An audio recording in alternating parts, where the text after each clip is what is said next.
Pontiac. 1983 Pontiac Parisienne. 4-door. Was originally a 305 car. 305 4-barrel. With air conditioning. It didn't work.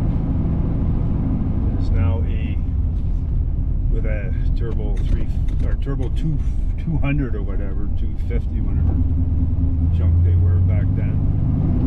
So now has a 350 in it. 2 4-barrels. So a Edelbrock dual quad intake, 2 Edelbrock 600 CFM carbs. One of them's got a choke on it. So it makes it a little easier when it gets cooler out. It's starting to get cool now, or at least overnight. 4 tech heads with pretty stock heads, 3-angle valve job on them, and that's pretty much it for them. The camshaft is a Comp Cams Thumper, so it's a 227, 241 at 50 or 243 at 50 on a 107 lobe separation angle.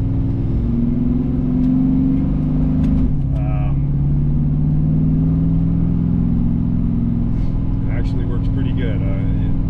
Even all the naysayers about this camshaft, it works pretty good in this engine. I mean, it is what it is. It could have maybe got more power to something else, but who knows? Runs pretty good for what it is. Big old boat. Bit of a sleeper. Just do a bit of a burnout here. So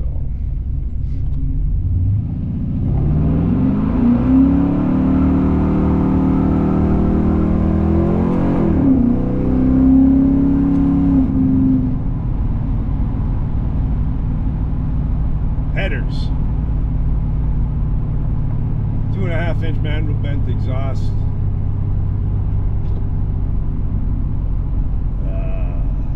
Mufflers are like a MagnaFlow straight through style muffler. Got 3-inch tailpipes on it that are all rusted out. 255 60/15 tires on the back.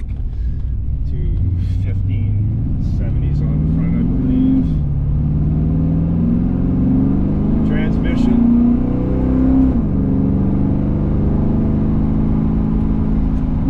It's a 700 R4. The shift kit in it, so it'll get rubber on first and second, depending on how cold the roads are. It'll get 2-3 shift. It can sometimes get rubber. Usually run it, up to 5,500, $6,000 or whatever. I just put roller tip rockers in it. 1.5 ratio. That's about all I can think of. Anyhow, this road is straight for quite a while, so we'll shut her down. There's not much excitement for a little bit here.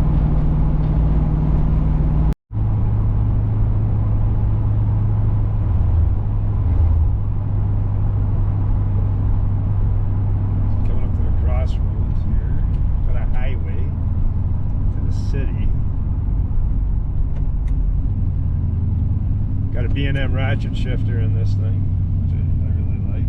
Got a pistol grip knob on it. This car also has, I forgot to mention earlier, air conditioning. Air conditioning's worked, it's all rebuilt. This will have 342 gears.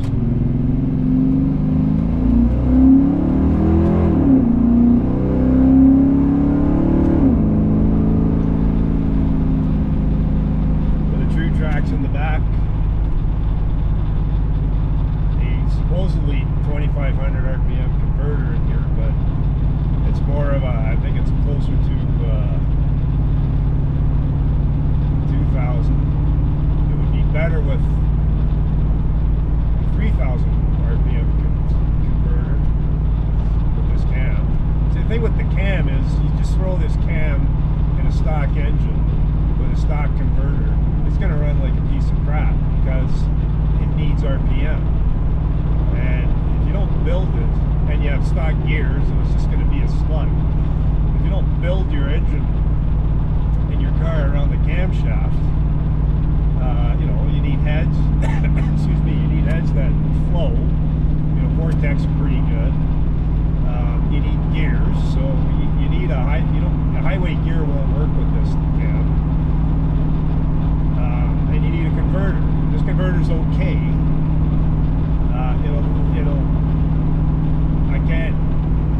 It'll stall up to 2,000 RPM and then it'll start spinning the tires. But I had a turbo 350 in this with a 2,500 RPM converter in it, and it flashed at 2,500 to 3,000, and it was actually a little snappier off the line with the turbo 350. Now, when you factor in, which may be a factor with the converter not stalling up to 2,500, is you got a fairly steep first gear with a 700 R4, so you're not really putting the torque to the it's just going right through. So that might be a factor as to why it's not stalling as high as it did. It's a custom built converter, like done locally.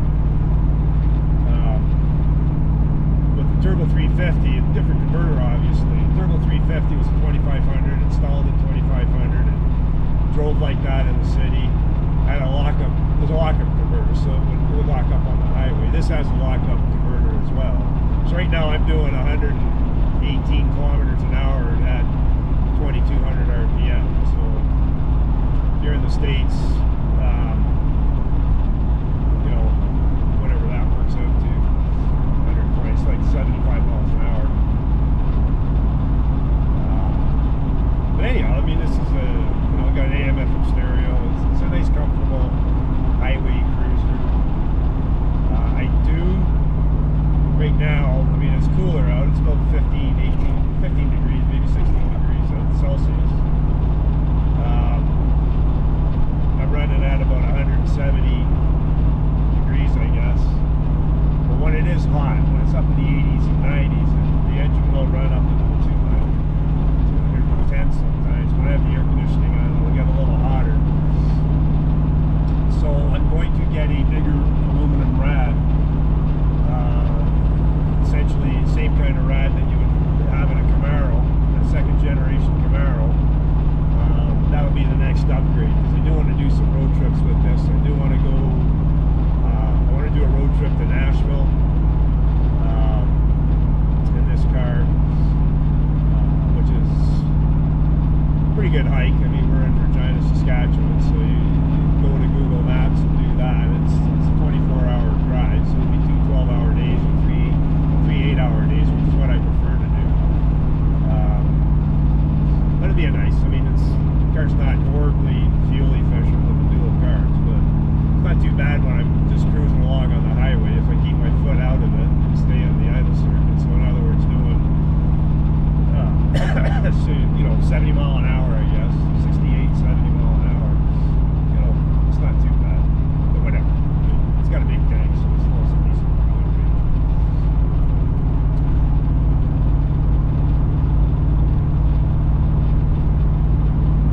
But it's a nice little setup.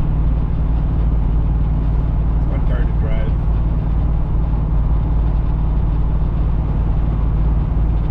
Got just like a 3.5-inch auto gauge stack. I want to get a 5-inch automator with a shift, or an auto gauge, whatever I can find with a shift light. Never raced it, but it's maybe a 14-second car. It was probably an 18-second car. 3.5.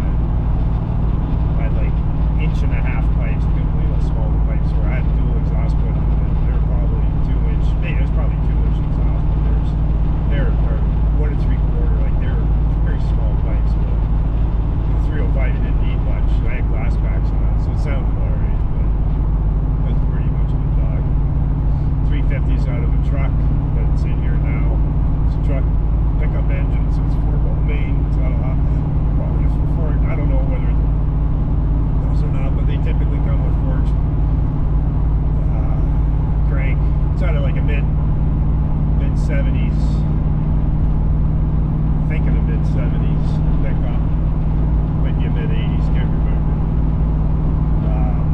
late 70s, so like say a 78 83 pickup.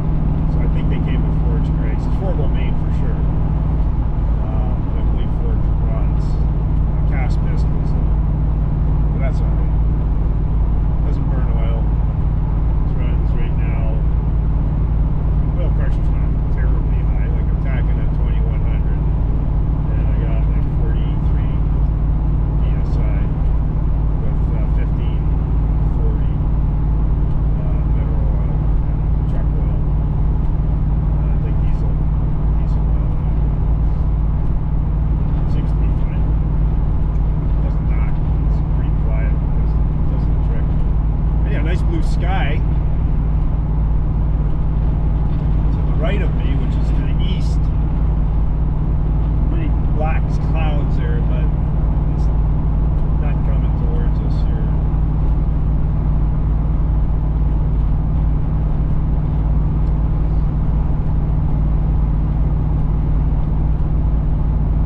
Just getting past this truck now. Shut her down. Get to the city and start doing this in the city.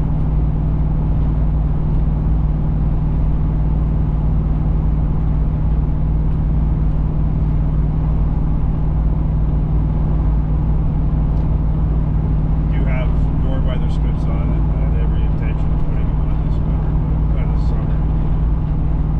But I managed to not do it. Messing around with my other cars, so I think I'll catch up in a bit. One of the criticisms of the cam thumper camshaft is, you know, it's got the fake. It's all about the idle. Well, it's got power, like I said before. You got to build the engine. You got to build the car around it. But you put any cam, big cam, and don't tell me. I just don't buy it when, you know, somebody puts a big cam in an engine and, you know, looking for a stock idle. That's what they're looking for, and criticize a low B idle. You put any kind of a camshaft in an engine, you're going to get a lope no matter what. This is on a 107 lope separation angle as opposed to 110, which is pretty standard, or say a 112 or 114 for fuel injected engines. So vacuum's pretty low in this. Brakes work fine, like power brakes work fine, but you can feel the pedal kind of go to the floor sometimes.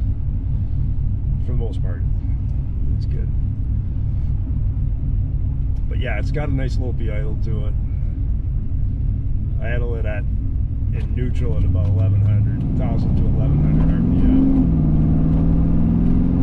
And in gear it's about 900.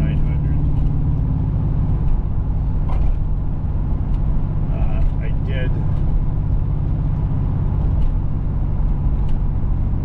do have the timing set. According to the, on the balancer, it's about 20 degrees static, so your base timing is at 20. I kind of think the balancer, it's got a stock balancer. I kind of think the balancer might be out of phase. It might have spun a bit, but anyhow, I set it. There's no detonation. I wanted the idle higher without bringing it up on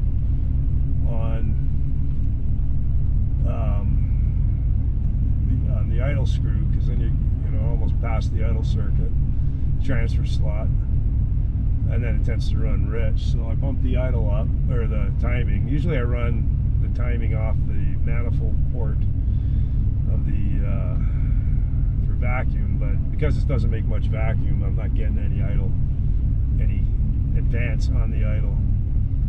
So I just bumped the timing up.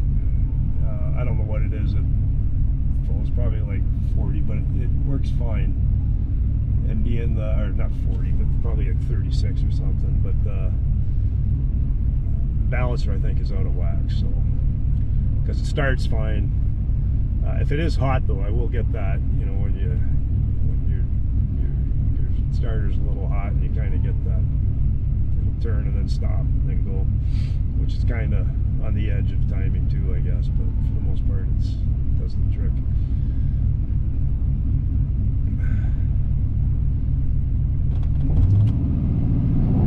Anyhow, enough of that. Catch up later. Okay, so what does a Magnum or bumper cam sound like at idle in gear? So this is my idle RPM in gear. I've got it. I'm in my garage and I'm just basically idling up against that workbench there.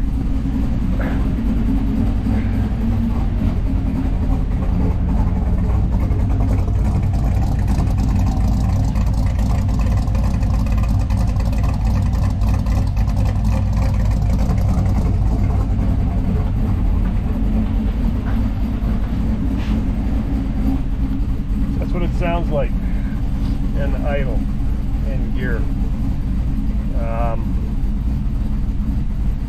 There's a story behind this garage, but I'll talk about that later. Anyhow, that's it. Hope you enjoyed this video.